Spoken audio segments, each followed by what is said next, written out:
Hey, I'm Mike Peel, your host of the full crew, and I've got Maggie Schuster here co-hosting today. We've got Dawn out on vacay. Excited to be talking with two great guests today. We have some awesome articles that they've brought up. We're going to be talking about how Space Force is trying to get combat ready. We're going to be talking about AI being trained to detect AI. We're going to be talking about the replacement of writers at Buzzfeed. Listicles are no longer going to be done by hand. And we're also going to be talking about text to 3D image. So, really exciting stuff today. Want to thank our sponsors. We've got Robert T. Hastings, True Weather, Skydio, and Tulsa Innovation Labs. Thanks for their support. And also, thanks for the audience for tuning in. Please be sure to drop some comments, see if we can answer them. So we've got some great guests today. We're going to start with JD. JD, tell us a little bit about yourself. Good morning, full crew. Thanks for having me. It's a pleasure to be here. I'm the CEO of Giuseppe Space Enterprises. We have about 5 subsidiaries that support all space activities. Right now in space, we're working in the engineering sector. So if you were to look at some of the projects that we have with Giuseppe Space Engineering, we're doing some architecting, systems engineering, and we're trying to integrate some of the legacy systems into the modern operations floor. So with that said, we're also trying to help STARCOM with advanced training and working with the 319th DTS Combat Training Squadron. So we're doing some fun stuff, and we're just happy that we're applicable and relevant, and we're here at the right time for the Space Force and its sister agencies. Yeah, we've been hearing some great stuff about what's going on with Space Force, kind of a consolidation of, I'd say, the mission, and we're excited to kind of see more come out over the next couple months. We've also got Cole Martin here today from Skydio. So Cole, tell us a little bit about yourself. Yeah, thanks, Mike. So Cole, working at Skydio, I'm a product marketing manager there. So I handle messaging and positioning for new products and services that we bring to market. Skydio, we serve a lot of different industries, all of consumer, defense, public safety, and enterprise as well. Previously, before becoming a product marketing manager at Skydio, I worked on our sales team, where I got to work with a lot of our customers and prospects hands-on in the field and learn a lot about the drone industry and the different use cases. So excited to be here and talk tech. Yeah, cool. So you know the product inside and out, and I'm sure that's going to be coming up later in our AI discussions. Skydio kind of being a forerunner in computer vision in the drone space. So our first article is going to address Space Force being combat ready, or combat credibility is what they're trying to build.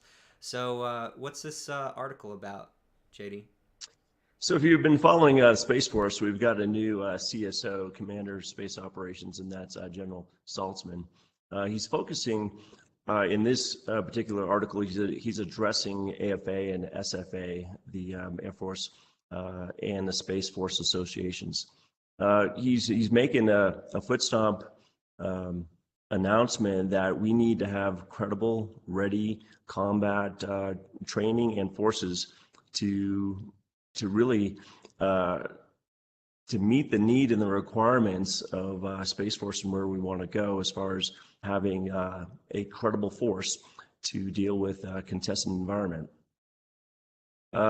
Also, I think what's important is that we've been working on advanced training for quite some time, and when it was just the Air Force, but now that we're joint operations, the Space Force has to think of how to bring that advanced training across all the sister agencies. And with that said, we're under the gun as far as time frame goes. What advanced training should look like, how should be implemented, and how do you test our guardians to make sure that they're ready for that. So there's a quite of a heavy lift here, and we're just trying to help out as much as we can. Cool. I had a question for you, JD. Yeah, sure. So obviously Space Force, the newest branch of the armed forces, But this sort of like, threat that we're discussing in this article is obviously becoming more and more real all the time. How do you see the Space Force continue to grow over the next, 10, 15 years and become more active, I guess? That's a good question. Thanks, Cole. I think where the Space Force wants to go is first, we have to make sure that we're ready in the operations centers. That integrating with the sister agencies, with the assets that we have. But not only that, but we have to get ready for technology that I think we're a little bit behind the power curve when it comes to our adversaries. Once we get a clean vision of where we need to be, say 2026 into 2030, then we can at least mitigate some of the threats that we have, not only to our nation, but to the allied forces. So the Space Force, what I think also they're getting into a good battle rhythm as far as who is in control of what assets, not only in the celestial but terrestrial, and who's going to make sure that those that are funded, so those resources need to go to the right place. So if you can understand creating your own armed forces entity, there's a lot of logistics involved. And I think the Space Force is doing a great job at trying to get all that organized. So JD, JD, go Maggie. Go ahead. I just have a question. I know in the article it listed about 4 things that they needed to, the DoD needs to address. But in your personal opinion, what do you think is most important? Like they were mentioning about the training, that they really need to update the training so that our personnel are savvy with the technology that's out there. But do you think it's the technology itself?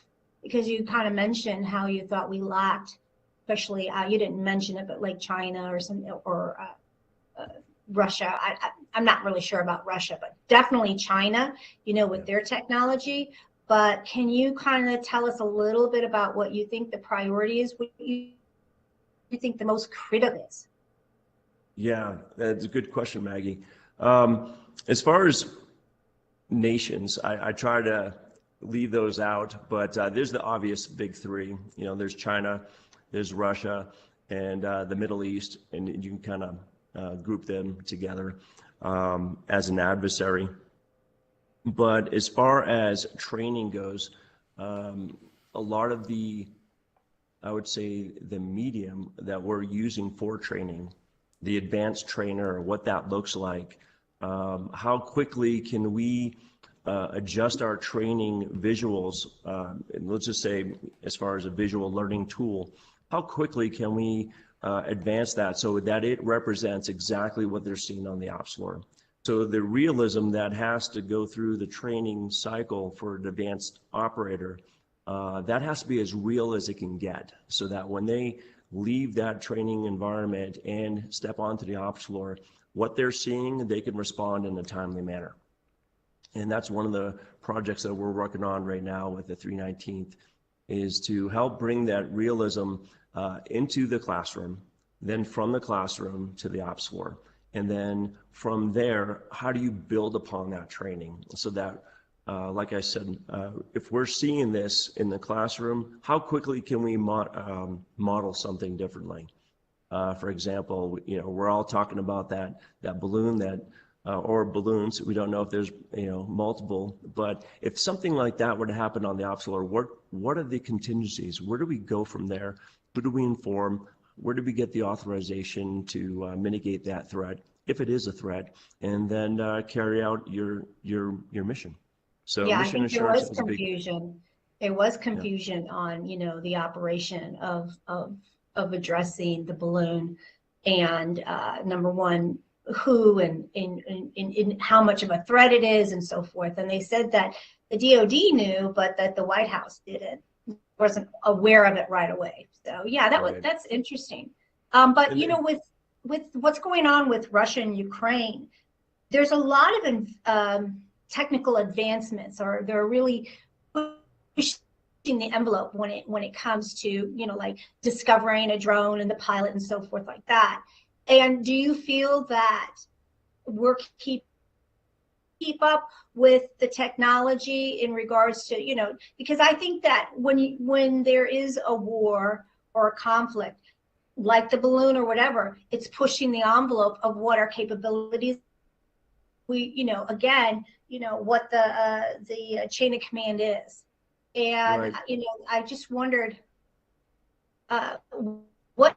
what is it? I mean, is it 6 months, do you think, till we get that real life situation on the training, on the training platform? Or do you think it's even more than that? I mean, I'm just asking, you may not know, but that's one of the big concerns that I have is just Right. like by the time it gets to the training academic platform, is it already out of date? Right, exactly. No, these are all issues I believe that they're talking about behind closed doors. So that whole confusion that you were speaking about was like, what is the protocol? Those are the logistics pieces. I think that not only Space Force but all the armed forces, they have to ensure that chain, that reporting chain, it's not something that one model is working for, say, the Army is working for the Navy.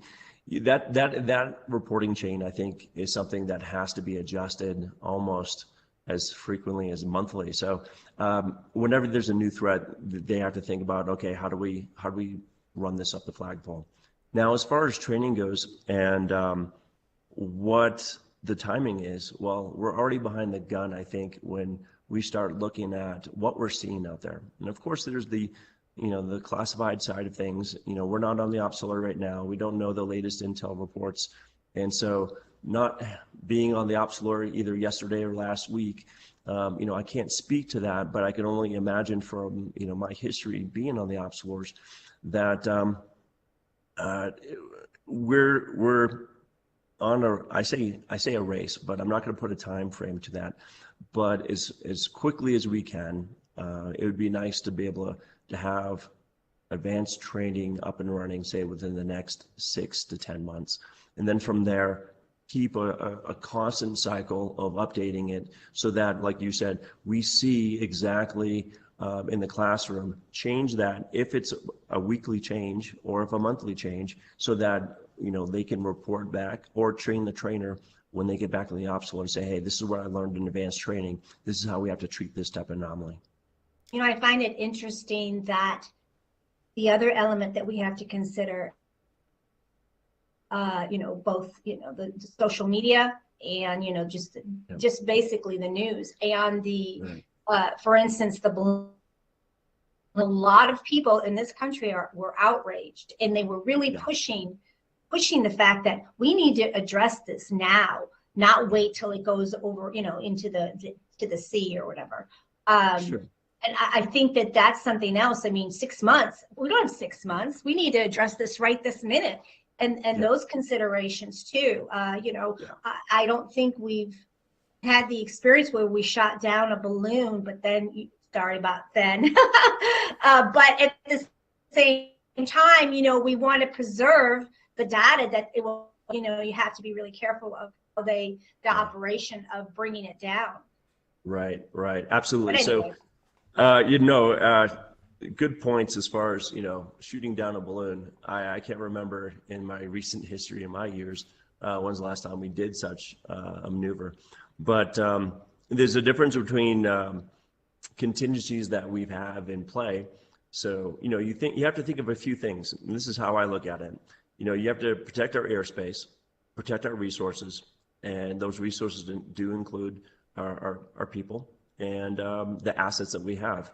So when you take all three of those in consideration, you have to weigh out, is this a threat? Sometimes on certain ops floors, you have about 10 seconds to think about that. And then you have a contingency that you have to deploy. So I think this is another example of combining intelligence with what we have to train with. So that if this happens, a good example, hypersonics. Hypersonics is a hard to detect type of technology. Same thing with drones. Our adversaries are using commercial ISR against us. And that's commercial owned, not military owned. So, yeah, there's, like I said, every, I don't want to say every week, but every opportunity we're seeing and realizing the enemy and our adversaries are getting smarter. They're using less resources to get their what they want accomplished, and we have to be 2-3 steps ahead of them. And so sometimes to have the framework of advanced training, it might take 6 months, but there's certain things that we could do faster. You know, maybe until that advanced training plan, that syllabus or that whatever that training looks like. But there's things that we do on the ops floor that come down in what we call contingency operations and real-time operations. So there's things that commanders and guardians can look at a situation and say, hey, you know, advanced training isn't going to get me ready for this, but my current training tells me at least I can do steps A, B, and C.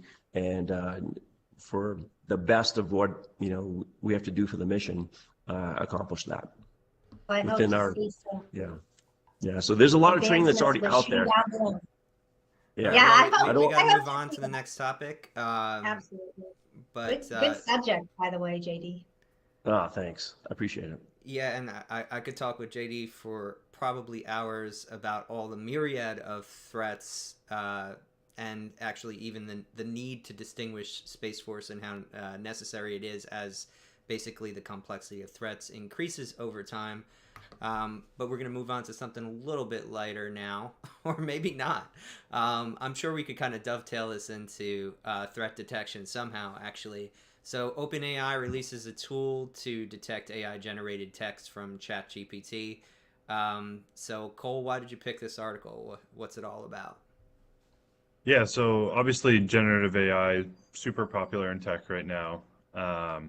But I chose this article because I thought it was really interesting. So, you know, similar to the way that we've seen the rise of drones over the last 10 or 12 years, we've also seen the rise of counter drone technology, right? So I thought that this made a cool and interesting parallel between the two industries. And then I also just kind of generally interested in potentially like negative or frowned upon use cases for these technologies as well. So there's the obvious, you know, students using generative AI to kind of, you know, skip out or cheat on their homework or whatnot. But I was also just curious if anybody else had some interesting use cases that they've heard about that could be potentially dangerous or negative. You could generate a script and then use a voice changer to talk with the bank, or basically penetrate basically human weakness in the loop there. You could actually, rather than just working with one script, generate multiple scripts and test them. You know, this used to be a big burden to create. And we'll kind of address it later, just kind of SEO hacking. So Google says they could detect this text. At some point, I think this is actually a fool's errand to try and detect it, because at some point it's going to get better than average human writing, and at that point we're going to say we want to create things that we don't want to read then, by comparison. So it's interesting that they're using it. I almost think this is a PR stunt, or to respond to PR, because there was negative PR in response to now what do we do at school that kids could plagiarize so easily. Well, they're kind of playing Russian roulette. If you've ever used ChatGPT, the amount of stuff it just makes up whole cloth. If the teacher catches it, it's pretty obvious that you plagiarized.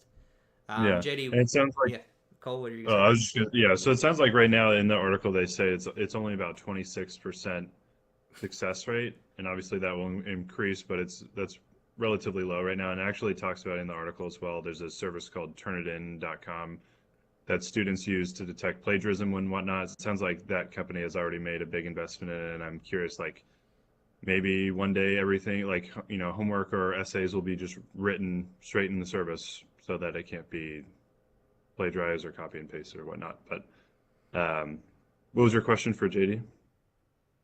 Well, no, I was just gonna see what he thought of it, but before we move on to him, I just want to talk about what are we grading anymore even with Google available. Like, okay, so you could stitch things together and make it look like you did work in a way that prior to Google would have required you to actually read an entire text and find a piece of information, and you had absorbed knowledge during the process of that.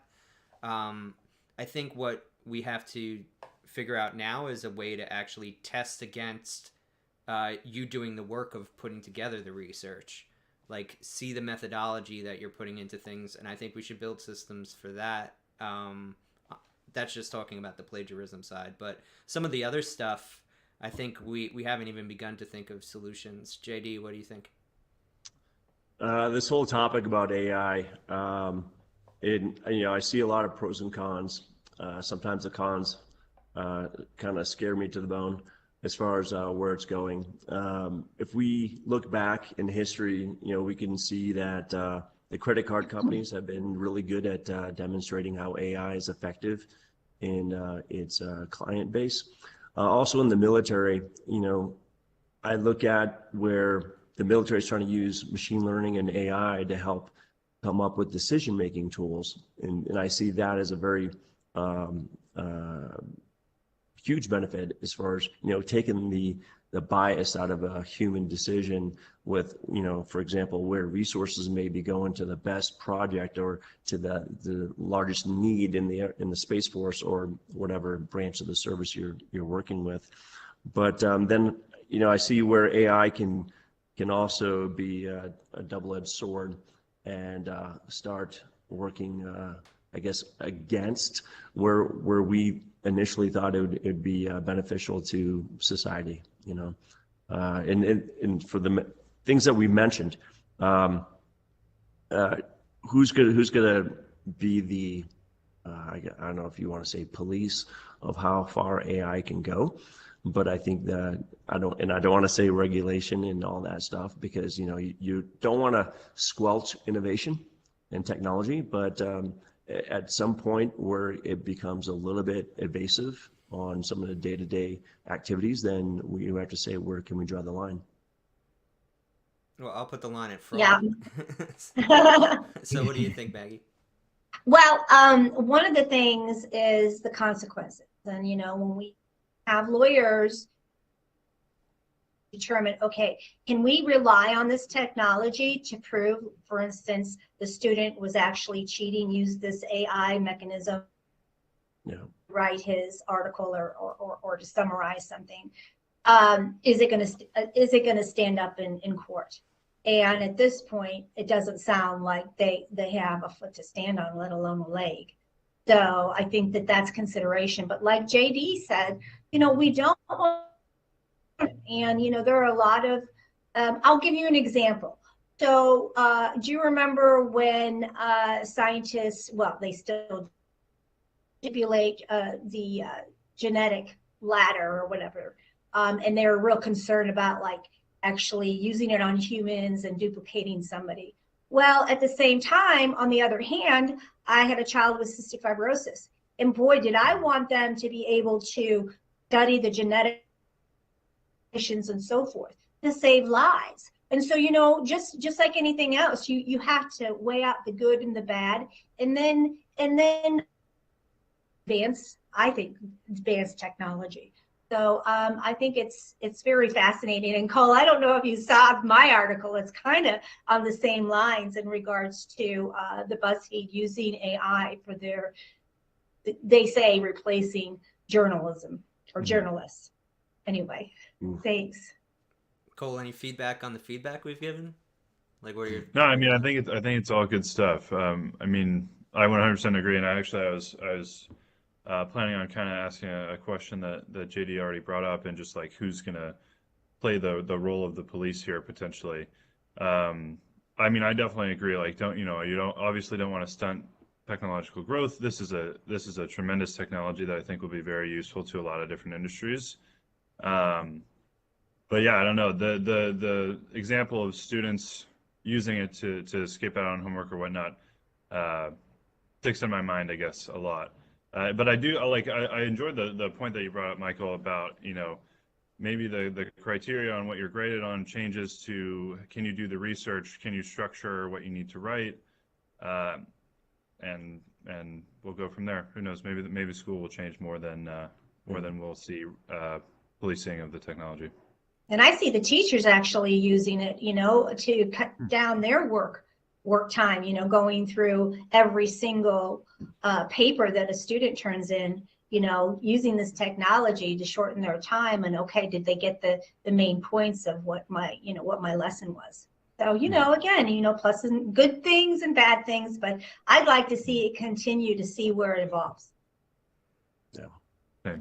Yeah, I mean, the issue with any AI technology right now is that it's non-deterministic in most cases. So like that Russian roulette aspect that I was talking about, until you could actually get a baseline to know that these things are producing factual work, I don't think us being able to detect them really helps. I think the example of how it's been used in many cases in fraud detection, like you said, in the credit card companies, banking, I think that it being deployed there is going to be almost the most important sector, and everything else will kind of be shaken out between human to human negotiation. Do we feel like this is fair or not? A good example is the use of images to train the generators. They straight up, in terms of what Stability AI did, was they just scraped the entire web, but they're making the case like Google did when they scraped every book that they could find, that the purpose that they're using it makes it transformative. It's a completely new use case, and it doesn't violate the commercial rights of the original user or original IP owner or producer. And I think that's really kind of what we're going to be negotiating with this stuff going forward is who created what, does it matter, and when does it matter? Those are going to be the person-to-person conversations that we're going to have before we just kind of adjust to this new tool being available, because it's not going to not be available, right? Basically, it's the same basic algorithms that are just being applied to different domains of media. So, the cat's already out of the bag. The question is now, how do we deal with it, that it's actually functional, whereas before it was not too functional. True, Michael. And what JD said, who's going to police it? I think that there's some consideration. If there's a lawsuit and it's big enough, then that will be the policing. Like, hey, this can be used in this circumstances and this can't be used in other circumstances. But also media, we see a lot of the fruit from the tree. If there's enough on a situation, then it's faster. So those are the two things that I believe. And then, of course, if it affects life, just like the banks and everything like that, if all of a sudden, you're wiped out of your savings because of some AI system, well, yeah, that's going to be a big player. So those are, I think, that's kind of a point against blockchain too, right? A lot of what people don't realize was happening in banking is this fraud was going on, but because it could be detected and backwards engineered, basically the system is making it whole in many cases. In some cases it's not, and you got to get 7 on your side, like what they do. they did with 2 pieces of bank fraud recently here in New York. But in many cases, the credit card companies, for example, sometimes it's even simpler than you think, but the AI algorithm detected it. So last point before we move on, if you go to a gas pump and you try to fill up the car behind you, it will stop. The credit card will stop. It won't do the second transaction. Why? Because a long time ago at this point, it was determined that when somebody steals a credit card, one of the most common actions they would do is go fill up a whole bunch of cars with gas. Go to the gas station, payday, and try to do it. And because of that, now, unless you do that often, like you're a landscaper, your card will stop. So it's just simple things like that. And but that is now, AI helped us find a deterministic way to build an algorithm for fraud detection. rather than just the AI is always open and flagging frauds that aren't actual frauds. That's the kind of other issue that we run into with this stuff. And Michael, if I can add on to that, if you look at some of the recent articles about academia and it's losing its integrity in graduates, so a lot of the software that's available, students are trying to get a little bit more, I say, more efficient in getting their work done. But sometimes you find the negative side of things, and they're using technology and innovation to cheat the system. So I think with AI, and we talk about policing, almost all of us at one point. You pick one industry, whether it be academia, financial institutions, and you kind of pull back the layers of the onion and you find out, okay, how can this be used for less than ideal situations? How could we lose the integrity of this industry, be it academia, and how do we make sure that the students' thoughts are their own? And so when they're being, we go back to education and advanced training, how can we make sure that the training is being received, understood, and applied in a good manner? Yeah, absolutely. And you know what? I think we're actually going to kind of hit that topic again when we end the show, because we're going to be bringing up Maggie's AI writer article from Buzzfeed. But we just want to take a quick break to thank our sponsors. We've got Robert T. Hastings joining this week, Skydio, Tulsa Innovation Labs, and our dear friends at True Weather. Thank you all for helping bring this show. We're on episode 32. It's been pretty amazing. So thank you to our sponsors. Thank you to the audience for watching. I see a lot of you out there today. Feel free to ask some questions in the chat or just say hello. All right, next article is actually from me, and it's less of an article and more of a research paper from NVIDIA. So I've been kind of, since the minute that I saw the 2D text-to-image generators saying, okay, the next step to this is if you could get this into 3D models, then we're really talking. So NVIDIA's been kind of releasing a series of research papers really pushing the envelope on text to 3D model, and every time I see a new update it gets better and better. So this is Magic 3D. Allows you to create both low and high resolution images. The previous one was very low, very blocky, voxely. It looked like it was Lego sets put together. But the big kind of advancement here is not only kind of the model is getting a little bit more refined, still bumpy by my creative eye, but it's also able to texturize, and that's like a whole other level now. Imagine if we wanted to change the type of dress from what looks like a satin to more of a velvet. That would totally be possible with this technology. So the reason I wanted to bring this up is because we're looking at a world of digital twins that are hard to build. But I think this really kind of has it has use cases outside of the creative world, but also in just kind of, let's say, mission planning, trying to create scenarios to adapt to realistic kind of threats. If we're talking battlefield, if we're talking actually just more domestically, just trying to figure out how weather patterns can affect things, and everything down to erosion, for example, if we're talking more on that level. So I see a lot of use cases. I just wanted to hear what everybody else thought about. All right, now that we've gone from 2D to 3D, what does that mean for AI? Who wants to take it first?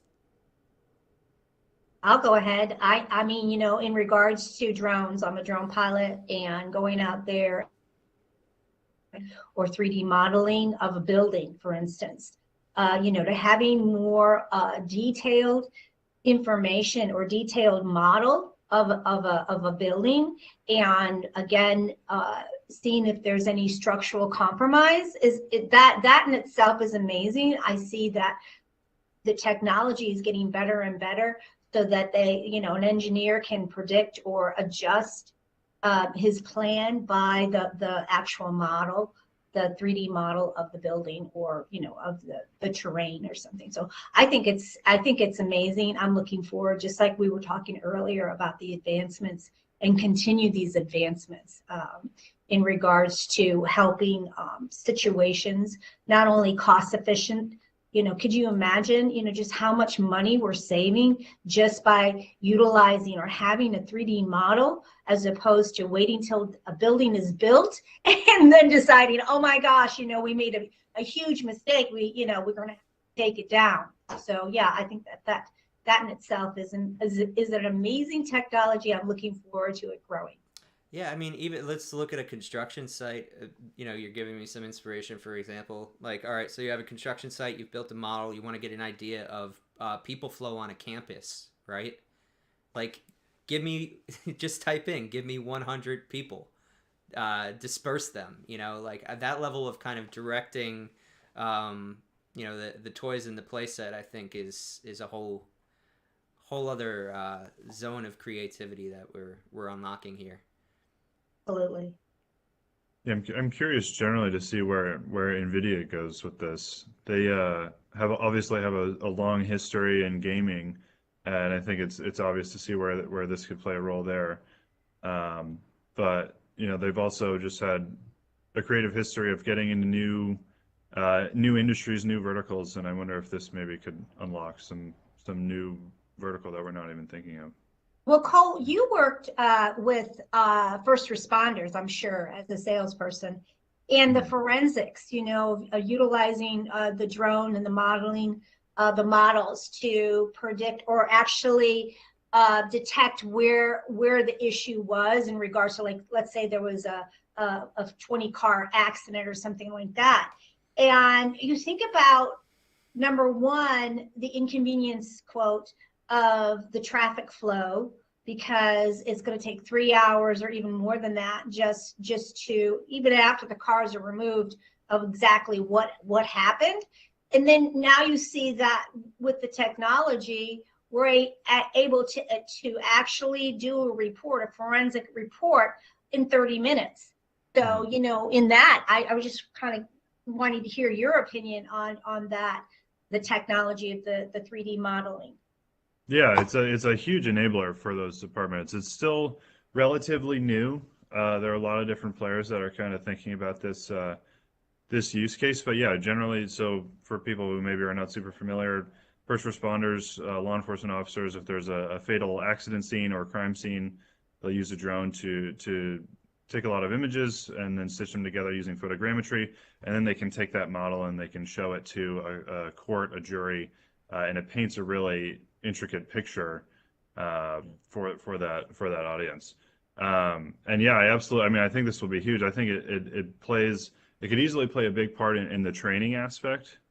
So you talk about like the time savings that you need to or that you incur when you open up the freeway more quickly, and being able to get new drone pilots looking at you generate a car crash, or you generate a highway with a car crash and a lot of traffic coming, and being able to identify and coach people on how do you document the scene, how do you do it within the guidelines of the FAA under Part 107, and then how do you what are the key parts to identify within the model and whatnot. So yeah, I think it'll be a huge training piece for these departments. I'm curious how we'll kind of see this play out and how it becomes available to the public. And then if NVIDIA is or whoever creates a competitive alternative, deploys it in a way that is as simple as ChatGPT or as available or open source and whatnot. Yeah, I like where the conversation's going. If I could add, just to add on to what Cole was saying, I think all of us are kind of dancing around the benefits of this. So we mentioned training, we mentioned digital twinning, Air Force. I can speak on that because I have the most history with the Air Force and experience. Using the visualization, I think we're all visual. I mean, for the majority of us, I know I am a visual learner. In the mod, sim, and analysis world, we've been using these types of, I say, technologies to model something, whether it be a drone attack or a drone offensive, and then seeing through that simulation how you change that simulation, and then you analyze the outcome. And that's something that we at Giuseppe have been trying to perfect for the government and its initiatives, is modeling something so that it is as realistic as possible, putting in the simulations of all the different things that could happen, right and wrong, and then taking the analysis piece. So you're bringing some efficiency, in even in the system engineering world, to model something and to simulate it way before you bend metal is a cost savings. And it's also a time savings, and it helps you get down to where exactly, what do we have to develop, what do we actually have to mitigate, and what could be the best methodology for moving forward. So it all kind of dances around things that we've been using to help the government. Good point, JD. A picture says 1,000 words. Imagine when it was just reports. It was all just words. And whiteboards. Yeah. And when people put, their ideas together, okay, this is the area or this is the picture by words, we get so many different perspectives, right? But with a picture, and now it's graduated to 3D models where we could manipulate it and show the different situations or circumstances. It's a game changer for sure. So Huge. Absolutely. Yeah, Go ahead. Thanks. just hearing everybody talk, I was thinking about crime scene reconstruction, right? So if you're able to create multiple scenarios based on the evidence you find to test on whether a theory is actually correct, right? Rather than it just be kind of the mind of the prosecutor who's, in some cases, you've seen this, creating a fantasy tale that actually doesn't line up with evidence that exonerates a person later with DNA, which, we never want to send an innocent person to jail. And then also we want to catch the bad guy, right? So being able to reveal evidence that makes us more able to actually find the right person and bring them to justice. I think this will help out with that, because the truth is this technology is kind of mostly in the creative and engineering skill set, right? And there's only so many people with that skill set. And can you get them to help build your model for what is going to be a 10-minute meeting? Probably not. But with this, you can take the work that has been done, train the model, and then have it easily and readily deployable as people are actually going over, the kind of war room deconstruction of an operation, the reconstruction of a crime scene, or even just civil planning. So I think and to your point, Michael, one of the biggest things that we're trying to do at Giuseppe is to bring credibility into our models and into our simulations. And when your models are physics based, then you can say, hey, this is based on science. This is a true depiction of whether it's an orbit or a trajectory. You talk about crime scene. You even bring in other factors like where the sun is in comparison.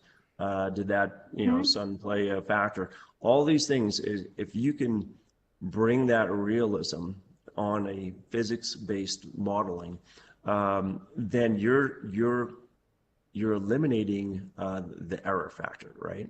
And so that Right, the accreditation of exactly. And so you talk about meeting timeframes, Maggie.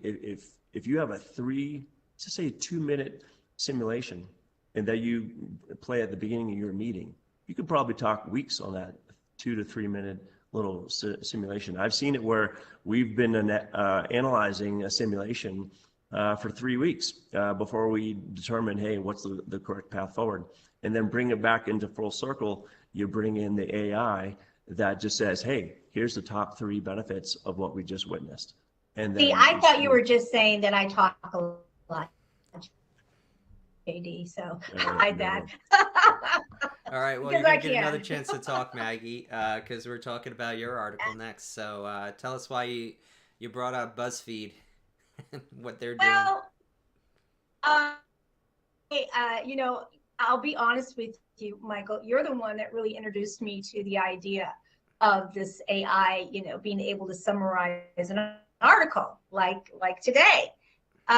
So when I saw this article, I thought it was interesting, and I'm so glad Cole had spoke earlier, you know, specifically about how you can detect if you're using, you know, an AI system, you know, for whatever document that that is being applied to. But anyway, so journalism, of course, you know, nowadays I'm kind of a cynic when it comes to journalism because I think we've really Oh, it's a different field than it was when I went to school for it. Yes, You know, there's exactly. a reason I don't do it for a living now. Biased, right? Oh, and yeah. and Well, that's where the money is. yeah, Money's in and buzz. so exactly. So when it came to the perspective, it kind of perspectives. One of them being the journalists that write these articles or these stories versus the president who's saying, "Oh no, we're not going to be replacing the journalists. We're just going to be using it for just tests or quizzes." I was like, Yeah, work they don't want to that, do. Yeah, sure. yeah, I'm just I guess I'm a little cynical, you know, is that really, you know, just like JD, we were talking about the balloon, and the first comment that I heard was, "Oh, they're just, you know, the Chinese say they're just, they're just checking on the weather, okay? The only data that this balloon is collecting right now. Yeah, you know, we're just using this technology for testing." Yeah, yeah. I don't think it's a test. I saw Boston Dynamics rolled out like a truck unloader robot recently.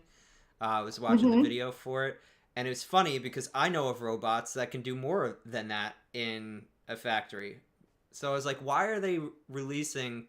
Granted, their paint job is better than the competitors that could do more, but why are they releasing this and bragging about it and getting? I think it was either UPS or FedEx to go along and do the promotion video. I was like, oh, they're warming the workers up to it. Like they're making them think that they have some part in this right now, but the next obvious step is no worker is unloading that truck at all.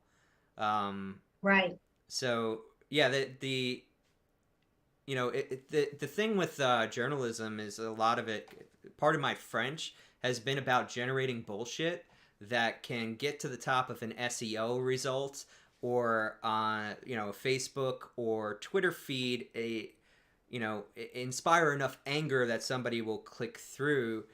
And that's not actually what I went to school for with journalism, which was about hard research. It was about calling up people and getting things from off the record to on the record.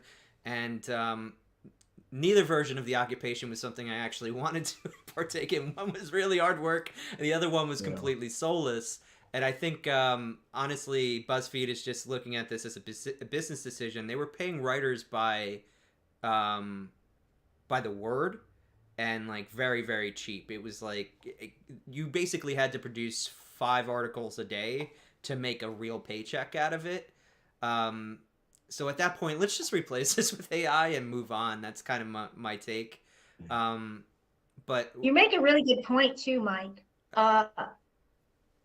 AI doesn't do the research. No, you don't get to the real human side of of a story with AI. You just don't. And so I just can't see the replacement. But are we, as the public, that are accepting this mediocre story information? I mean, geez, we're accepting have accepted the news being real, true news.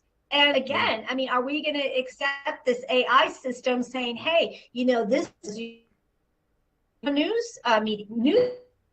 It's a big concern, and journalists that are, saying, hey, this is an issue. Don't let the CEO just kind of, just graze over it and make it no big deal. I think it is a big.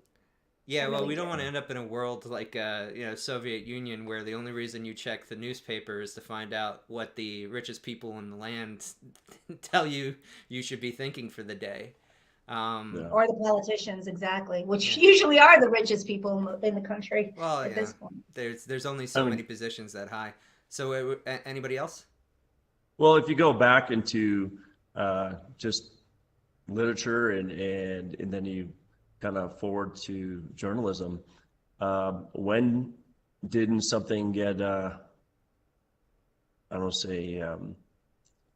noticed if it wasn't persuasive, So the more persuasive, the more emotion, like you were saying, Maggie, what drives the emotion? What makes somebody read not only one book from an author, but the whole volume? And I think sometimes with how media is being portrayed right now, it's what is really going to be attractive? What's that juicy story? What drives the emotion to make a decision to do something? It's not just about the facts anymore, and it's very hard to find an unbiased news source. I know a lot of people are just like, I might read the paper because it's a little bit more or less tilted than, say, a broadcast. Or some people go to AM radio now because they think it's a little bit more holistic, has more integrity. So, yeah, I can see where AI can just cut through the emotion and give you the synopsis of a story. But does that storyline, does it have integrity? Does it have credibility? Like we've been talking about a lot of the technologies. And so we'll see how that goes. I think it's one of those things, you can't get to the heart of the story if you don't understand the human side of things or the reaction, the collateral damage. But yeah, so this is a great topic. Yeah, just on that point before passing it to Cole, I think people underestimate the amount of input you need in these systems to get a good output. So yeah, for a listicle, it's summarizing a whole bunch of crap that already exists, but in the world of current events, you actually have to understand the emotions of your readers. And if anything, that might be another factor for why news is getting even more slanted and biased, because as long as you're speaking to your audience, you're connecting on a human level. Facts be damned. Yeah. What do you think, Cole? Yeah, well, actually, I had a question for you coming from journalism and whatnot, and having used ChatGPT and other services, like, do you think that it will help introduce more facts into stories, or do you think it'll introduce more bias? Granted, it is obviously a web scraper, a lot of biased information out on the web, but curious just kind of what your opinion is there, and if you see it kind of maybe changing journalism a little bit. Yeah, well, Maggie and I have similar backgrounds, so I think we could speak to this. But I'll go first. I mean, it's the Black Mirror, right? So ultimately it's a tool, and what you put into it, you'll get out. So in terms of bias, I think we can underrate how biased any system could be, especially a system that's trained. And I think what we're going to find with a lot of this technology in general is what do we train it on can help determine our bias, or what it's biased to. But the end user always has the ability. I mean, you are the final check for whether or not this goes out and is broadcast to the rest of the world, to kind of just say, okay, no, this has gone too far, or this is inaccurate, or this doesn't capture the emotion. So in terms of a tool, I think it's very powerful. I just think the current set of tools that we have available at a mass public level tend to be better at generative or creative work rather than fact-based work. So, Maggie, thoughts? Well, Cole, I like your definition of the web scraper, kind of like collecting information. And, I could see it being used to collect data, statistics, to back up what the journalist is saying about a certain subject. So I could see using, but again, always bringing in that journalists, hopefully they're not biased, they're not swayed by the owner of the newspaper or the commercial who's paying for the spot on TV. But yeah, I believe that that's really, really important. That Yeah. how we use it, just like anything we talked about today, Michael, how we use it is really important on the integrity of the messenger. Yeah, well, Cool. Yeah. go on, Cole. So what did you say? Yeah, I was just gonna say that's an interesting point you bring up, Maggie. And as a marketer, I'm always kind of looking for quantifiable metrics to be able to back up claims. So I might have to give your idea a try using ChatGPT. Oh my gosh, it's 5-2, Michael. I can't believe how fast this program went. Yeah, it went very fast. Thank you everybody for awesome discussions. So any last comments on AI? Whoever takes it, you're going to be the last comment for the show. So I like to say for AI, there's one thing that I don't think we addressed, and that's the cyber aspect of protecting AI and the data that's involved. So I think one topic that maybe we can pull the thread on a little bit is how does cyber influence AI? How do we protect it? And where does that data get all stored? well, my take is we're about to walk into a nightmare world where anybody like me who has any public presence can be easily recreated and then faked even to my bank. They could take my voice and then negotiate through a call with a script, hack into my account. So now all of my, my authenticator, all of this two-step verification becomes useless because usually the last step is, oh, I forgot all this crap. Let me call a person. Yeah. And if Zero you can hack trust. through that now, we're in a nightmare world. So I'm excited to see the first big headline for that, and then we're gonna have to have a serious come to Jesus moment about what do we actually do to combat this as an actual threat. And I think that will fundamentally actually bring regulators in, and then there'll be real. I think unlike other technologies, I think there'll be a real move to regulate uses on this because impersonation and fraud it has the ability to undermine our entire system of trust, person to person. It's like you say, or it's a tool, and it's how you use that tool, is the consequences of good or bad. Absolutely. Hey, by the way, do you mind if I mention Thursday's program? Yeah, you can, because then I'm going to also talk about what else is going on this week. So what do you got coming up on Thursday? So in Clubhouse, I hope Cole and JD, you follow me. Please do, because I promise. we always have interesting guests. And this Thursday, we have Miriam Box, and she's the chief of police who oversees. And Cole, you probably know her over at Chula Vista. Yeah, Chula Vista, California, where they have the drone actually deploy for a 911 call and determine, what the situation is before the police get there. And unfortunately, I lost my cousin because he came to a situation cared for, and he lost his life. So it's going to be a really good program. So I want everyone to join us. She's got some great insight. That is 12 Central Time. So depending on where you're at, for like Cole, that would be what, 10 o'clock your time, right? Yep. Right. I don't know. I always get confused, but it's noon Central Time. So please join me. I appreciate it. Yeah, and we've got Bob Blakely from Team 8, which is a venture capital fund in the cybersecurity realm, amongst other domains. He's going to be on Dawn's show on Wednesday on AUVSI, so Dawn of Drones. And next week, we've got Robert T. Hastings on the Full Tilt, so excited to learn more about him and find out about his leadership journey.